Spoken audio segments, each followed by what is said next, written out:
Hello guys, welcome to our channel Bhojan Rasik Bangali. तो आज के আমি চলে এসেছি নিয়ে তোমাদের সাথে নিরামিষ পটলের দোরমার রেসিপি। তো আগের দিন আমি তোমাদের সাথে একটা ঠাকুর বাড়ির পোলাওয়ের রেসিপি শেয়ার করেছিলাম। তো সেটার সঙ্গে কিন্তু এই ধরনের নিরামিষ পটলের দোরমার রেসিপি খুবই ভালো লাগে। তো চলো আজকে তোমাদের সাথে আমি সেই পটলের দোরমার রেসিপিটা শেয়ার করছি। তো চলো দেখতে থাকো।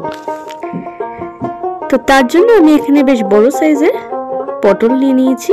দেখো পটলগুলোকে আমি ভেতর থেকে যে পটলের যেগুলো থাকে সেগুলো বার করে নিয়েছি। তো এবার তোমাদেরকে আমি কটা দেখাচ্ছি। মোটা সাইডের যে পটলের মুখটা থাকে সেটাকে আমরা কেটে নেব।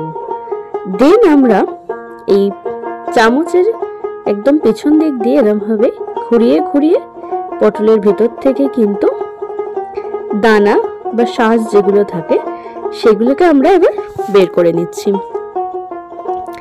এটা একটু সাবধানে করার চেষ্টা করবে আর কোনোভাবেই যাতে পটলটা ফেটে না যায়। তো তাই জন্য এটাকে একটু টাইম নিয়ে করবে। আর পটলের গাটা কিন্তু আমি জাস্ট হালকা করে ছুলে নিয়েছি, খোসা কিন্তু আমি ছাড়াইনি।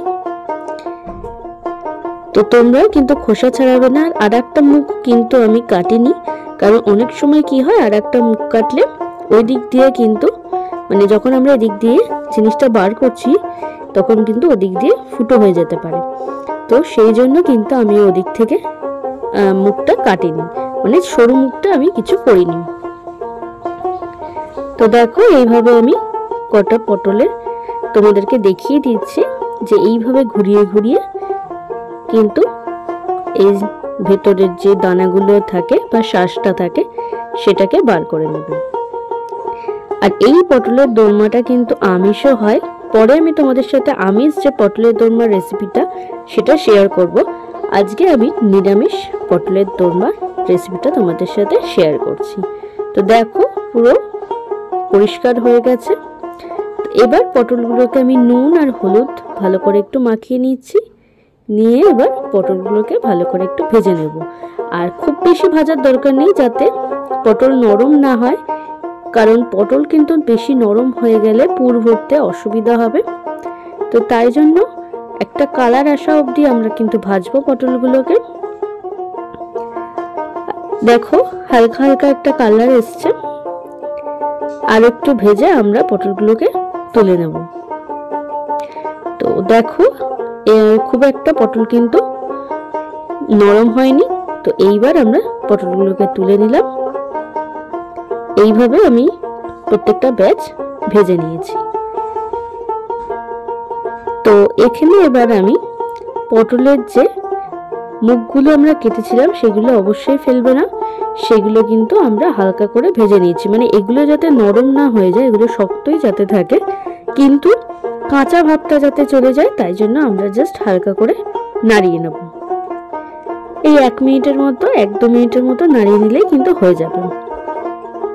আর এখানে পটলের ভেতরের যে পুরটা ছিল সেইটা আদা, কাঁচা লঙ্কা, আদাটা একটু বেশি করে দেবে, আর 2টো কাঁচা লঙ্কা দিয়েছি, তোমরা তোমাদের ঝাল অনুযায়ী দেবে। আর আমি দিয়েছি এটা পেস্ট করার জন্য 2টো আইস কিউব, 2-3টে আইস কিউব দিয়ে এটা পেস্ট করলে কিন্তু ভালো পেস্ট হয়। আর আমি ওই মিক্সিং জারের মধ্যে ওটা তুলে নেওয়ার পরে একটু পোস্ত আর কাজু বাদাম বেটে রেখেছিলাম। এবার ওই তেলের মধ্যে যে পটলের যে ভেতরের যে শাঁসটাকে আমরা পেস্ট করে রেখেছিলাম আদা কাঁচা লঙ্কার সাথে, সেটা এবার আমি দিয়ে দিলাম। দিয়ে এটার মধ্যে, এটা কিন্তু কোনো জল দিয়ে বাটবে না, আমি বরফটা দিয়ে বেটেছি যাতে খুব ভালো করে মিহি পেস্টটা হয়। যে কোনো কিছু তোমরা একটু বরফ দিয়ে বেটে দেখবে, তাহলে কিন্তু পেস্টটা খুব ভালো হয়। তো আমি এখানে এটা দিয়ে এবার ভালোভাবে কিন্তু ভাজতে হবে। তো এই সময় আমি দিয়ে দিচ্ছি অল্প করে একটু পনির বা ছানা, যে কোনোটা তোমরা এর মধ্যে দিতে পারো। আমি খুব অল্প পরিমাণে দিচ্ছি, কারণ আমি এখানে কিন্তু ইউজ করব নারকেল।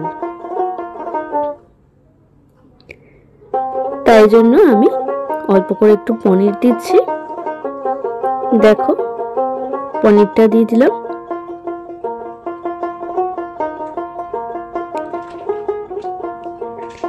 এবার পনিরটা এর সাথে ভালো করে ভাজা করে নিয়ে দেন দেব এবার নারকেল কোড়া। নিরামিষ পটলের দোরমাতে কিন্তু নারকেল কোড়াটা মাস্ট। তোমরা পনির দিয়েও করতে পারো, কিন্তু আমার মনে হয় নারকেল কোড়া দিলে এর স্বাদ একদম অন্যরকম হয়।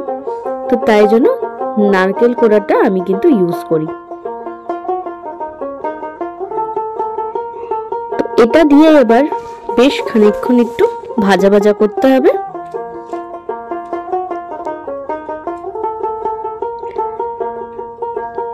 তো এই সময় আমি এর মধ্যে দিয়ে দিলাম চিনি। এটা একটু মিষ্টি মিষ্টি খেতে ভালো লাগে। আর কাঁচা লঙ্কা তো আমি আগেই দিয়েছিলাম। তো নুন চিনি স্বাদ মতো তোমরা দিয়ে নেবে। আমি নুনও দিয়ে দিলাম। দিয়ে এবার এটাকে ভালো করে কিন্তু ভাজতে হবে,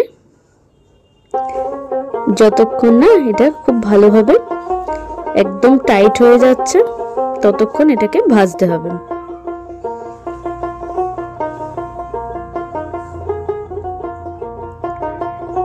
তো দেখো কড়াইয়ের গা থেকে কিন্তু অলরেডি এটা উঠে আসছে।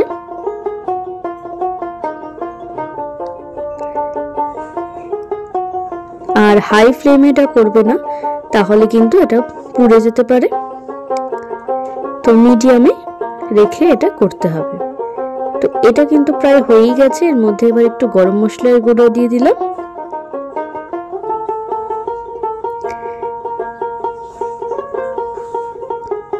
তো দেখো ব্যাস আমার পুর কিন্তু রেডি।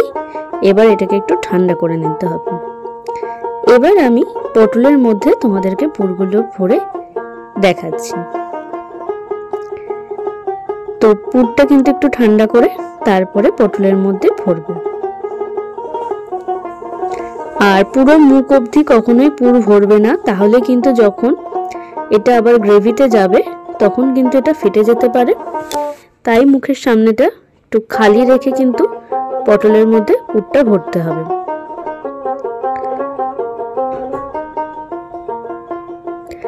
তো দেখো আমি একটু চেপে চেপে দিচ্ছি। এই আর খুব বেশি চেপে ভর্তি করে দেবে না, যাতে একটু হালকা থাকে, মানে হাওয়াটা যাতে পাস করতে পারে সেইরকম ভাবে দিতে হবে। তো এবার দেখো আমি কিন্তু কাঠি দিয়ে এটাকে আটকে দেব।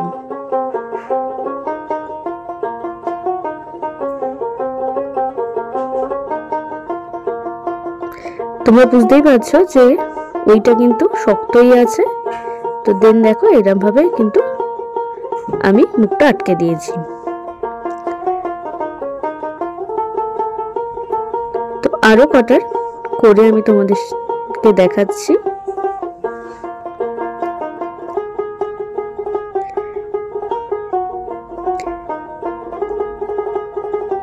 আবার আমি দেখো এবার আবার আটকে দিচ্ছি।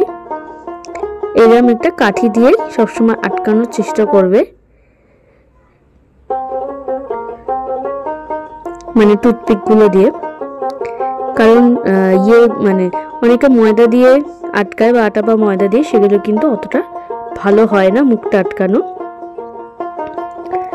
তাই জন্য টুথপিক দিয়ে আটকালে বেশি ভালো হয়।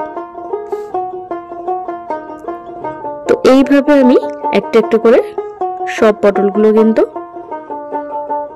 ভরে নিয়েছি পুরটা।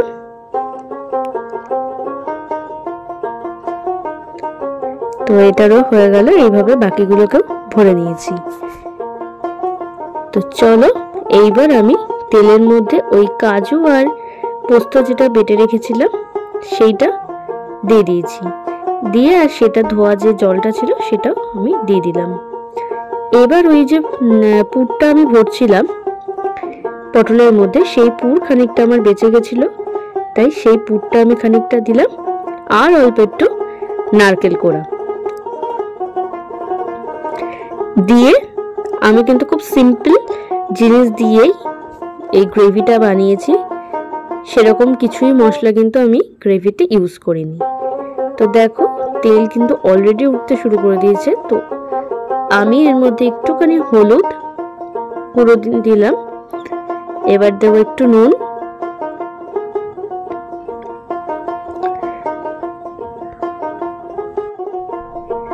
আর একটু শুকনো লঙ্কার গুঁড়ো দিলাম, কারণ এটার মধ্যে কিন্তু কোনো ঝাল ইউজ করা হয়নি।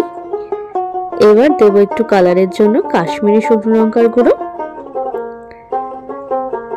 তো সেটাও খুব কম পরিমাণেই আমি দিয়েছি।